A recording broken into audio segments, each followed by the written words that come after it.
Selamat pagi anak-anak. Sebelum kita memulai pembelajaran kita di pagi hari ini, alangkah baiknya kita berdoa terlebih dahulu.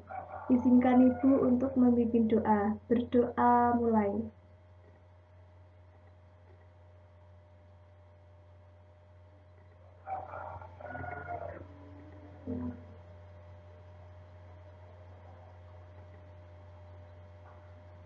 Berdoa selesai. Di masa pandemi sekarang ini, kita diwajibkan untuk belajar dari rumah. Meskipun kita belajar dari rumah, kita tetap harus menjaga kesehatan kita. Selain itu, kita harus tetap semangat dalam mengikuti pembelajaran-pembelajaran yang akan disajikan. Kemarin kita sudah belajar tema 2, subtema 3, pembelajaran ke-6. Kemarin kalian juga sudah belajar membuat sketsa gambar cerita sesuai dengan tema yang kalian pilih. Nah, di tema 2, subtema 3, pembelajaran ke-6 ini, kalian akan belajar teknik pewarnaan gambar. Coba kalian perhatikan kedua gambar berikut. Ini gambar 1 dan ini gambar 2. Perbedaan apa sih yang mencolok dari kedua gambar ini? Ada yang tahu? Iya, betul sekali. Pada gambar 1, ini adalah gambar yang belum diwarnai atau masih berupa sketsa. Sedangkan gambar kedua, ini gambar yang sudah diwarnai. Jadi, dapat kita simpulkan bahwa dari kedua gambar tersebut, perbedaannya berada pada pewarnaan. Gambar 1 belum diwarnai, sedangkan gambar 2 sudah diwarnai. Agar gambar ilustrasi pada cerita bergambar terlihat lebih indah dan menarik, maka kita perlu mewarnai gambar tersebut. Di sini ada teknik mewarnai gambar. Teknik mewarnai gambar itu dibagi menjadi dua, yaitu teknik kering dan teknik basah. Teknik kering, pewarnaannya menggunakan krayon dan pensil warna. Jadi, ketika kalian mewarnai dengan menggunakan pewarna krayon dan pensil warna, maka dapat disebut dengan mewarnai dengan menggunakan teknik kering. Berikutnya, tidak memerlukan pengencer. Ketika kalian mewarnai menggunakan krayon dan pensil warna, kalian tidak memerlukan pengencer. Kalian bisa langsung mengaplikasikannya pada gambar yang akan kalian warnai. Berikutnya, gambar langsung dibuat di kertas dengan membuat sketsa terlebih dahulu. Ini ada contoh mewarnai dengan teknik kering. Gambar 1, pewarnaan dengan menggunakan pensil warna. Gambar yang kedua, pewarnaan dengan menggunakan krayon. Ada perbedaan ya anak-anak dari kedua gambar ini. Yang kemudian ada teknik basah. Pewarnaan dengan teknik basah menggunakan pewarna cat air atau cat minyak. Kemudian membutuhkan air atau minyak sebagai pengencer. Kenapa kita membutuhkan air atau minyak sebagai pengencer? Karena air digunakan sebagai pengencer pada cat air, sedangkan minyak digunakan sebagai pengencer pada cat minyak. Kemudian, gambar dibuat pada kertas yang tebal atau kanvas. Di sini ada contoh mewarnai dengan teknik basah. Gambar 1, ini adalah pewarnaan dengan menggunakan cat minyak. Dapat terlihat ya anak-anak? Ya, baik. Kemudian gambar yang kedua, ini adalah pewarnaan dengan menggunakan cat air. Ada perbedaan ya pastinya. Iya.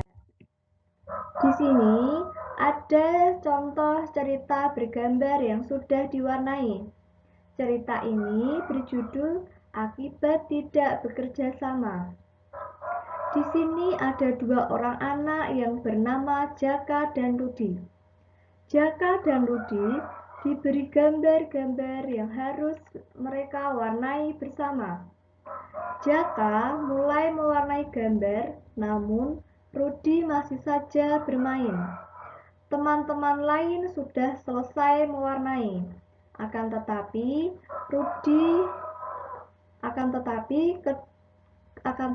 Rudi dan Jaka belum selesai mewarnai. Kemudian Rudi meminta maaf kepada Jaka karena Rudi telah mengganggu konsentrasi Jaka. Di sini ada berapa panel anak-anak? Iya, ada 4 panel. Cerita bergambar yang baru saja ditampilkan menceritakan tentang sikap bertanggung jawab atas tugas yang diberikan. Segala tingkah laku serta perbuatan yang kita lakukan harus dipertanggungjawabkan. Tanggung jawab sendiri merupakan perwujudan kesadaran dalam melaksanakan kewajiban. Nah, kita harus melaksanakan tanggung jawab dimanapun kita berada, baik itu di rumah, di sekolah, maupun di masyarakat. Tanggung jawab di rumah itu contohnya membantu pekerjaan orang tua di rumah. Yang kedua, ikut menjaga kebersihan dan kerapian rumah.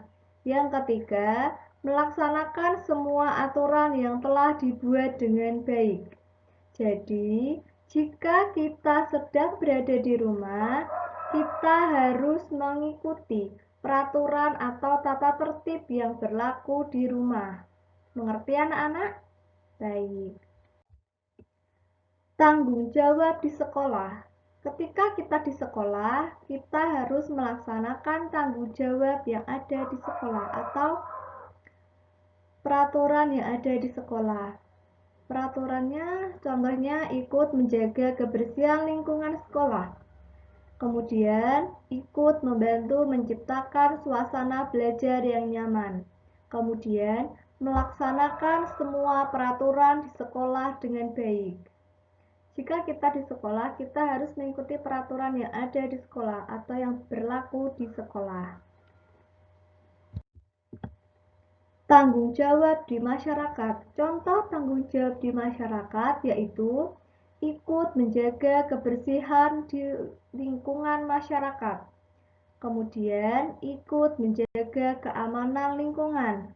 Kemudian melaksanakan semua aturan yang berlaku di masyarakat. Jadi, jika kita sedang berada di masyarakat, kita harus mematuhi peraturan-peraturan yang ada. Selain itu, kita juga harus ikut menjaga kebersihan, keamanan, dan melaksanakan semua aturan yang berlaku di masyarakat. Nah, tugas yang harus kalian kerjakan yaitu kemarin kan kalian sudah membuat sketsa gambar cerita sesuai dengan tema yang kalian pilih. Nah, Ibu akan menugaskan kalian untuk mewarnai gambar yang sudah kalian buat kemarin. Oke, mengerti? Paham? Baik, kalau begitu langsung dikerjakan. Nah, Ibu rasa pembelajaran kita cukup sampai di sini. Untuk mengakhiri pembelajaran kita berdoa terlebih dahulu. Izinkan Ibu untuk memimpin doa. Berdoa mulai.